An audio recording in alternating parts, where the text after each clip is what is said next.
الحمد لله نحمده ونستعينه ونستغفره ونعوذ بالله من شرور أنفسنا من يهد الله فلا مضل له ومن يضلله فلا هادي له ونشهد أن سيدنا وسندنا وحبيبنا وحبيب ربنا وطبيبنا وطبيب قلوبنا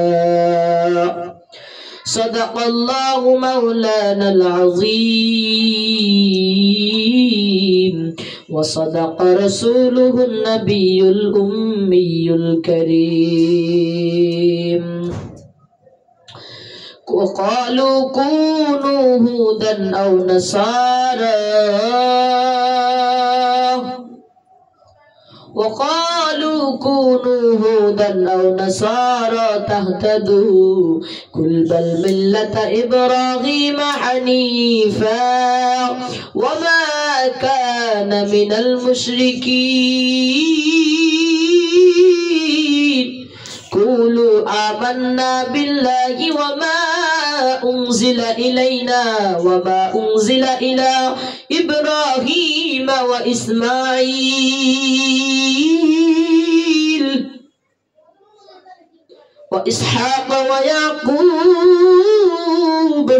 والأسباط وما أوتي موسى وعيسى وما أوتي النبيون من ربهم صدق الله مولانا العظيم وقال النبي صلى الله عليه وسلم আল্লাহর রাসূল সাল্লাল্লাহু আলাইহি ওয়াসাল্লাম বলেন গোটা পৃথিবীর ভিতরে আল্লাহ যুগের পরে যুগ শতাব্দীর পর শতাব্দী আল্লাহ কত সুন্দর করে এই গোটা পৃথিবীকে আল্লাহ সাজিয়েছেন আল্লাহ গুছিয়ে লুটিয়ে কত সুন্দর করে আল্লাহ পৃথিবীকে আল্লাহ আগমন করেছেন কত সুন্দর সুশোভিত বাগবাগিচা খোলা মাঠ উন্মুক্ত নীল আকাশ সদা প্রবাহমান নদ নদী সুউচ্চ পাহাড় স্নিগ্ধ চাঁদতারা আরো কত কিছু দিয়ে আবৃত করা এই দুনিয়া সুমিষ্টি ফল ফুলের স্নিগ্ধ হাসি পাখির চিকিরমিকির লক্ষ তারা ঝিকিমিকি কত সুন্দর এই পৃথিবীর বুকে আল্লাহ যুগের পরে যুগ শতাব্দীর পর শতাব্দী আল্লাহ নবী রাসূলদেরকে আল্লাহ প্রেরণ করে আল্লাহ পাঠিয়েছে আল্লাহর নবী ইব্রাহিম খলিলুল্লাহ জাতির পিতা আল্লাহ তাআলার হুকুম তিনি যখন আল্লাহ তাআলার হুকুমের মাধ্যমে তিনি যখন সফর করে সেই ইরাক থেকে বাইতুল্লাহর উদ্দেশ্যে রওনা হয়ে চলে গেলেন ইতিমধ্যে ইরাক আর বাইতুল আকসার মধ্যবর্তী একটা স্থানে হঠাৎ দেখতেছে ইব্রাহিম খলিল আল্লাহর ইব্রাহিম খলিলুল্লাহ দেখতেছেন একটা বাড়ির ভিতর অনেক বড় একটা অনুষ্ঠান চলতেছে তিনি দেখলেন এখানে লোকের কোনো অভাব নাই আল্লাহর কুদরত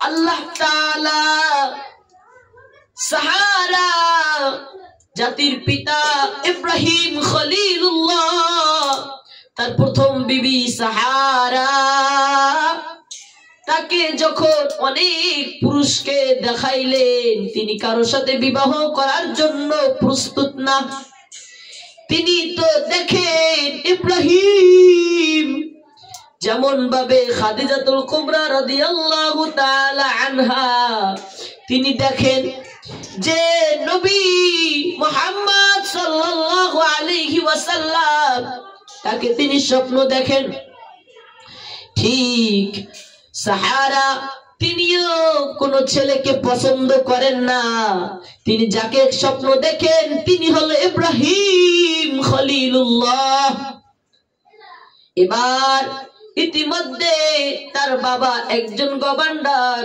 জানিয়ে দিলেন, এই এলাকার ভিতরে যত ধনট্য, আমার মেয়েকে বিবাহ করানো লাগবে।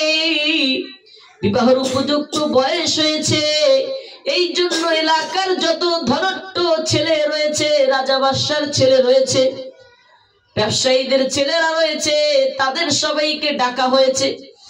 সবাইকে ডেকে একটা মেহমানের ব্যবস্থা করলো। বাদশার মেয়েকে বলল, এবার একসাথে অনেক ছেলেকে দাওয়াত করেছি, আমার মেয়ে যেই ছেলেকে বিবাহ করবে, পছন্দ করবে, তার সাথে আমার মেয়ের বিবাহ দিয়ে দিব। এবার সাহারা তিনি দেখলেন অনেক লোক তার ঘরের ভিতরে ভরা। ইব্রাহিম খলিল ওই রাস্তা দিয়ে যাইতেছেন সফর অবস্থায়। তিনি দেখতেছেন যে অনেক লোকজনের একটা আবির্ভাব চলতেছে। একজনকে জিজ্ঞাসা করলো, ভাই এখানে কি হচ্ছে? বলে বিবাহ হচ্ছে। বলে বর কোথায়? বলে সবাই বর, সবাই বর। বলে পাত্রী কই? বলে পাত্রী একজন।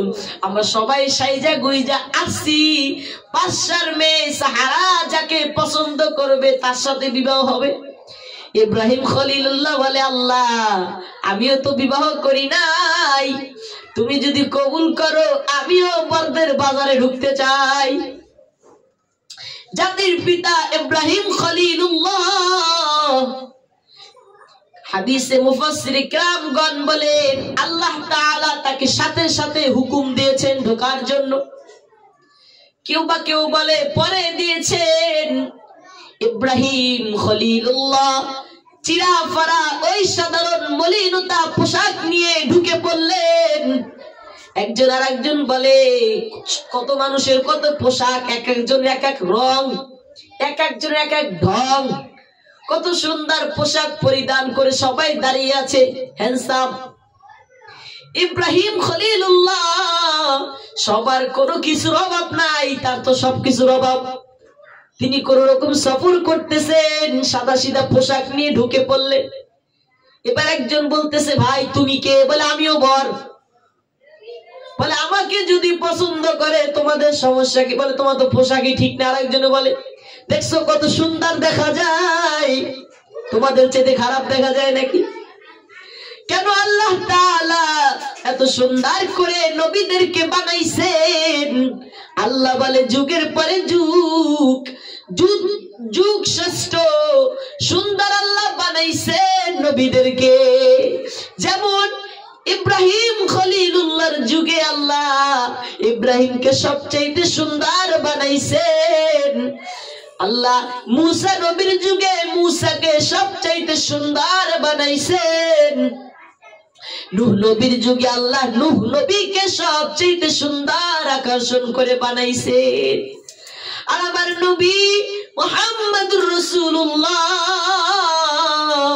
তিনি তো শ্রেষ্ঠ সুন্দর, তার মতো সুন্দর আল্লাহ জান্নাতে কিছু রাখেন নাই। আমার নবী শ্রেষ্ঠ সুন্দর, আমার নবীকে আমার আল্লাহ গোটা দুনিয়ার যত সৌন্দর্য আছে, আল্লাহ বলে গোটা দুনিয়ার সৌন্দর্যের 100 ভাগ, তার ভিতরে 99 ভাগ আমি আল্লাহর কাছে রেখে দিয়েছি। আর 1 ভাগ দিয়ে আমি আল্লাহ 1 ভাগকে 2 টুকরা করে অর্ধেক দিয়ে আমি নবী ইউসুফকে বানাইছি, আর অর্ধেক দিয়া আমি গোটা পৃথিবীর সৌন্দর্য আমি আল্লাহ বাস্তবায়ন করেছি। অর্ধেক সৌন্দর্য দিয়ে আমি আল্লাহ এক টুকরা করে এককে টুকরো করে 2 টুকরা বানিয়ে অর্ধেক সৌন্দর্য দিয়ে আমি গোটা পৃথিবী সুশোভিত বাগ বাগিচা, খোলা মাঠ, উন্মুক্ত নীল আকাশ, সদা প্রবাহমান নদ নদী, সুউচ্চ পাহাড়, স্নিগ্ধ চাঁদ তারা, আর কত কিছু দিয়ে আবৃত্তি করা এই দুনিয়া, সুমিষ্টি ফল ফুলের স্নিগ্ধ হাসি, পাখির চিকির মিকির, লক্ষ্য তারা ঝিকিমিকি, কত সুন্দর এই পৃথিবী। আল্লাহ এক টুকরোকে অর্ধেক ত্যাগ করে তাই দিয়ে তৈরি করেছেন, আর এক টুকরা দিয়ে আল্লাহ নবী ইউসুফকে বানাইছেন।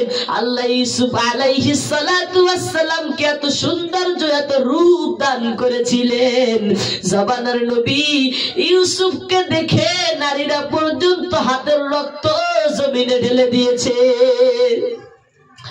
আম্মা জান খাদিজাতুল কুবরা বলেন, ইউসুফ নবীকে দেখে ওই মিশরের নারীরা হাত কেটেছে, রক্ত প্রবাহিত করেছে, কিন্তু আমার নবীকে যদি দেখতো তারা কলিজা কাইটা ফেলতো।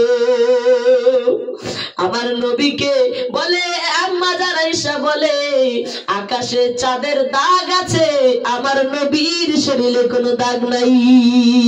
আকাশের চাঁদের চেয়েও আমার নবী উজ্জ্বলতা বেশি বেশি। আমার আল্লাহ তাআলা আম্মা জান খাদিজাতুল কুবরা বলে, মিশরের নারীরা নবী ইউসুফকে দেখেছে, ঈমান আনে নাই, রক্ত প্রবাহিত করেছে, হাত কেটেছে। আমার নবীকে যদি ওই মিশরের নারীরা দেখতো, ঈমানও আনতো, রক্ত ঝরাইতো। আমার নবীরে চিনছে আমির হামজা 70 টুকরা হয়ে গিয়েছে। আমার নবীকে দেখেছে সুমাইয়া রাদিয়াল্লাহু তাআলা আনহা, ইসলাম ধর্ম গ্রহণ করেছে, দিলের কলিজার তাজা রক্ত জমিনে ঢেলে দিয়েছে। এই জন্য মুফাসসির কিরাম বলে, আল্লাহ 99 ভাগ সৌন্দর্য ওই যে তার কাছে রেখে দিয়েছেন, ওই সৌন্দর্য পুরোটা দিয়ে আমার নবীকে আল্লাহ উজ্জ্বল করে বানাইছেন। আল্লাহ তাআলার নবী ইব্রাহিম খলিলুল্লাহকে আল্লাহ যুগ শ্রেষ্ঠ, তার যুগে আল্লাহ তাকে সুন্দর বানাইছেন। ইব্রাহিম খলিলুল্লাহ তিনি দাঁড়ায় আছেন সেই বর্দের ভিতরে। এবার সাহারা বিবি সাহারা বলতেছেন, ও বান্ধবীরা রে, আজকে তোরা আমার মনের মতো করে সাজায়া দে। আমার মন বলে, আমি যেই ইব্রাহিমকে স্বপ্ন দেখি, আজকে সেই ইব্রাহিম আমার দরওয়াজায় চলে আসছে। আল্লাহর নবী পয়গম্বর ইব্রাহিম খলিলুল্লাহ যেমন তেমন স্বাভাবিক মানুষের মতো হয়ে দাঁড়িয়ে আছে। এবার সাহারা সেজে গুজে নিচে আসছে। আসার পরে দেখতেছে ওই পিছন থেকে একটা উজ্জ্বল তারকার মতো একটা চমকাচ্ছে। সাহারা মনে মনে ভাবতেছে, আমি যাকে স্বপ্ন দেখেছি মনে হয় সে আজকে এইখানে চলে আসছে। সাহারা পিছনে গিয়ে ইব্রাহিম খলিলুল্লাহর হাত ধরে বলতেছে, নাম কি? বলে ইব্রাহিম। বলে আমি এই ইব্রাহিমকেই তো খুঁজি, তাকে আমি রাতের বেলা বারবার স্বপ্ন দেখতে পাই। নবী ইব্রাহিমকে ধরে সাহারা বলতেছে, বাবা বর পেয়ে গেছি, আমি ইব্রাহিমকে পছন্দ করি। এবার ইব্রাহিম খলিলুল্লাহ বললে, পছন্দ করলে হবে না, আমি এখন আমি কিন্তু মুহাজির, আমি কিন্তু ঘর যাওয়াই না, থাকার সিস্টেম নাই, আমি সফরে চলে যাচ্ছি, যদি আমার সাথে যাও তাহলে বিবাহ হবে, আর না হইতে হবে না। এবার বিবি সাহারা ডাক দিয়া বললেন, যাকে আমি এত বছর খুঁজেছি, যার জন্য আমি বারবার যাকে স্বপ্ন দেখেছি, আজকে ওই খলিলুল্লাহকে পেয়ে গিয়েছি। শুধু ওই বাইতুল আকসা কেন, আপনি আমাকে যেখানে নিয়ে যাবেন আমি সেখানে যাওয়ার জন্য তৈয়ার। আল্লাহর খলিলুল্লাহ তার বিবিকে সাহারাকে নিয়ে যাইতেছিল। ফুকাহায়ে কিরামগণ বলেন, ইতিমধ্যে ওই সিরিয়া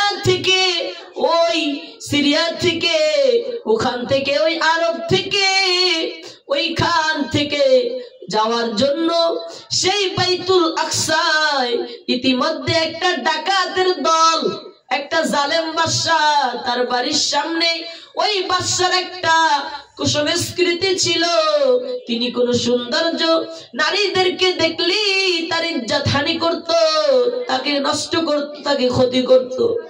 ওই বাদশা যখন বিবি সাহারাকে বারবার স্পর্শ করার জন্য যায়, আল্লাহর কুদরতের মুজিজা, কারিশমা, কুদরতের অপারেশন শুরু। আল্লাহ তাআলার কুদরতের মাধ্যমে বিবি সাহারাকে ধরতে যায়, জালেম বাদশা ওয়াসাল হয়ে যায়, জালেম বাচ্চা অচল হয়ে যায়। এবার ওই জালেম বাদশা বলে, ইনি কোনো সাধারণ মানুষ না, ইনি কোনো সাধারণ মানুষ না, আমারও তো একটা মেয়ে আছে। ইব্রাহিম খলিলুল্লাহকে ডেকে বলতেছে, শোনেন, আপনি কোনো সাধারণ মানুষ না, আপনার সাথে আত্মীয়তা করতে পারলে অনেক ভালো হবে।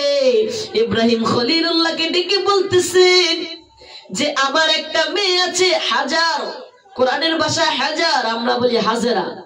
তো হাজার বলতেছে আমার মেয়েটার গায়ে কোনো হাতের স্পর্শ লাগেনি, কোনো বীর পুরুষের ছোঁয়া লাগেনি, আমার হাজারাকে আমি আপনাকে তোহফা করে দিলাম। বলে তোহফা বুঝি না। ইব্রাহিম খলিলুল্লাহ বলে তোহফা বুঝি না, যদি দেন তাহলে একবার বিবাহ করা দেন। এবার বলল হ্যাঁ দিয়ে দিলাম। বলে যদি বিবাহ করা দেন, সাহারা হবে আমার প্রথম বিবি, বড় বিবি, হাজেরা হবে আমার ছোট বিবি। হঠাৎ করে ইতিমধ্যে দীর্ঘ বছর চলে যায়। এবার বিবি হাজেরার ঘরে ইসমাইল আলাইহিস সালাতু ওয়াস সালামের আগমন। সাহারার মনটা বড় খারাপ, সাহারার মন খারাপ। আল্লাহর হুকুম, ইসমাইলকে আল্লাহ দুনিয়াতে পাঠাইলেন হাজেরার মাধ্যমে। এবার ইসমাইল ছোট্ট শিশু, এবার আল্লাহর হুকুম আসছে, সাহারার মন খারাপ, এবার দুইজনকে একসাথে রাখা যাবে না, যাও হাজেরাকে আমার ইসমাইলকে দিয়ে আসো, বনবাসে দিয়ে আসো। বলে আল্লাহ কোথায় দিয়ে আসবো? বলে যাও আমার হাজেরাকে আমার ইসমাইলকে বাইতুল্লাহ দিয়ে আসো, বাইতুল্লাহ দিয়ে আসো। আমার ইসমাইলকে দিয়ে আমি বাইতুল্লাহ আবার নির্মাণ করাবো, আবার আমি বাইতুল্লাহর কাজ নির্মাণ করাবো।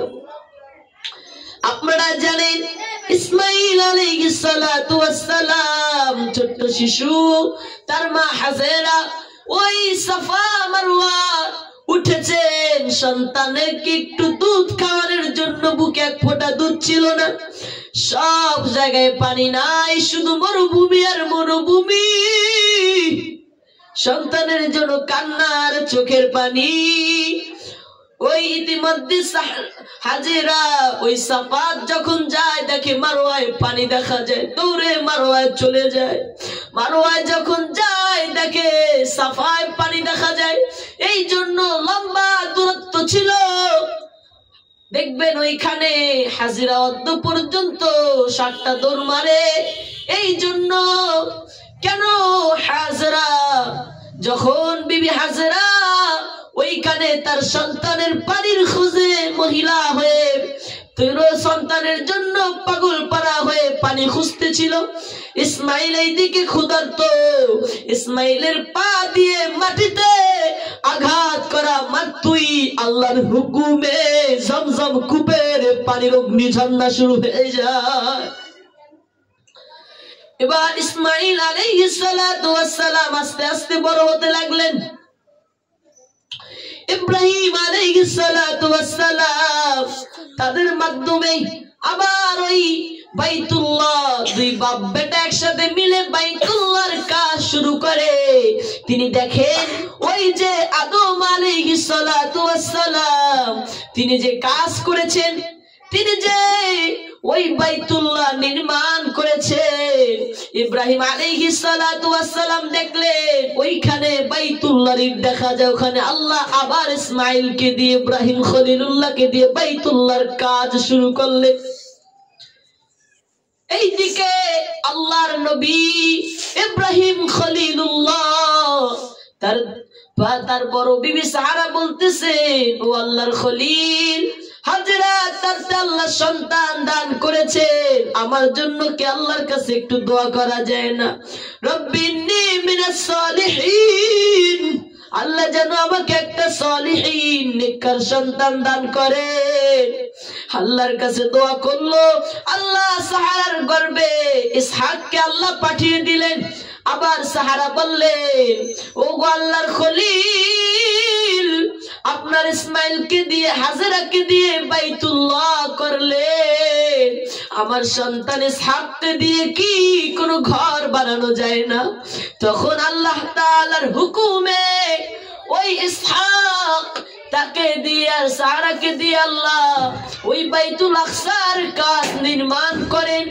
আল্লাহ তাআলা সঠিক পথের প্রদর্শনকারী, সঠিক পথের বাস্তবায়নকারী। আল্লাহ তাআলার মুহাব্বত, আল্লাহ তাআলার ভালোবাসা, আল্লাহ তাআলার হুকুম অনুযায়ী বাইতুল আকসা, আল্লাহ ওই বাইতুল্লাহর কাজ করাইলেন ইসমাইলকে দিয়ে আর হাজরাকে দিয়ে। এইদিকে হাজরাকে ইব্রাহিম খলিলুল্লাহ রাখলেন, ইসমাইলকে আর হাজরাকে রাখলেন বাইতুল্লাহ। আর ওইদিকে বাইতুল আকসার ভিতরে ইসহাককে আর ওইদিকে সাহারাকে রাখলেন বাইতুল আকসায়। আল্লাহ তাআলার কুদরতের নিদর্শন। আল্লাহ তাআলা সবাইকে বোঝার তৌফিক দান করুক, আমিন। আখির দাওয়া আলহামদুলিল্লাহি রাব্বিল আলামিন।